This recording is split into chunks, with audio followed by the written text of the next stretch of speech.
Boa noite, professora. Hoje nosso grupo preparou uma apresentação sobre a NBR 13292 e se baseando no perímetro de tipo 2. Aqui fizemos um breve resumo sobre permeabilidade e algumas curiosidades do perímetro em si. Aqui mais algumas características do coeficiente de permeabilidade. Aqui alguns fatores que influenciam na permeabilidade, sendo o índice de vazios, o grau de saturação, a estrutura dos solos e a temperatura do fluido. Como eu disse, nossa apresentação da NBR 13292 é baseada no permeâmetro de tipo 2. Aqui algumas vantagens em relação ao tipo 1, e uma delas sendo a não necessidade da camada do material granulado, ou seja, não precisa da camada do material grosso, mais grosso, na parte de cima e de baixo do corpo de prova. Aqui também características, que a amostra tem que ter menos de 10% de passantes na peneira 0.075 mm, e também temos que definir a massa específica e o teor de umidade antes da amostra.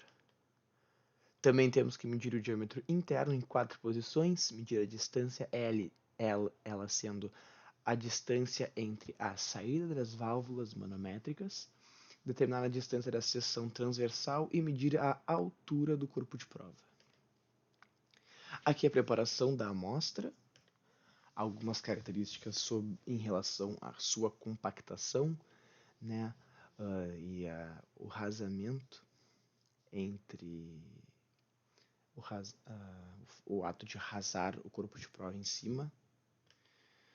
Aqui uma foto da NBR, aqui o corpo de prova, o recipiente com água, as válvulas. Então aqui o ensaio em si, né? Temos que conectar as mangueiras nas suas respectivas válvulas e remover o ar dos vazios aplicando um vácuo no corpo de prova. Depois de um certo tempo de vácuo aplicado, temos que abrir a mangueira, abrir a válvula de baixo, permitindo que a água entre e sature por completo o nosso corpo de prova.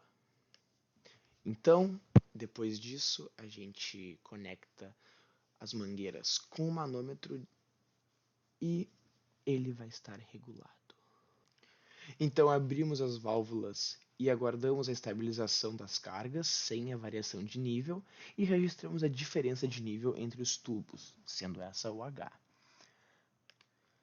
Nós aumentamos a altura do reservatório de nível constante de 0,5 em 0,5 centímetros e realizamos o registro, conforme anterior, né? Ali pegar a altura H. A gente tem que manter uma região de fluxo laminar, onde a velocidade é diretamente proporcional ao gradiente hidráulico. Quando essa relação se alterar, não sendo mais linear, altera a velocidade de aumento de altura para 1 em 1 centímetro, proporcionando a definição da faixa de fluxo turbulento.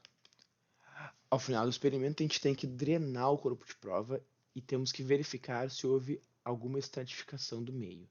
Isso a gente pode ver visualmente pela diferença de tonalidade do corpo de prova. Então, calculamos a velocidade de fluxo com esta fórmula para uma temperatura de 20 graus através da tabela de viscosidade e temperatura da norma, a tabela encontrada na norma. Elaboramos um gráfico com a velocidade do fluxo nas ordenadas e o gradiente hidráulico nas abscissas. A reta traçada tem que passar pela origem, certo? E o coeficiente angular da reta será o coeficiente de permeabilidade deste solo a 20 graus.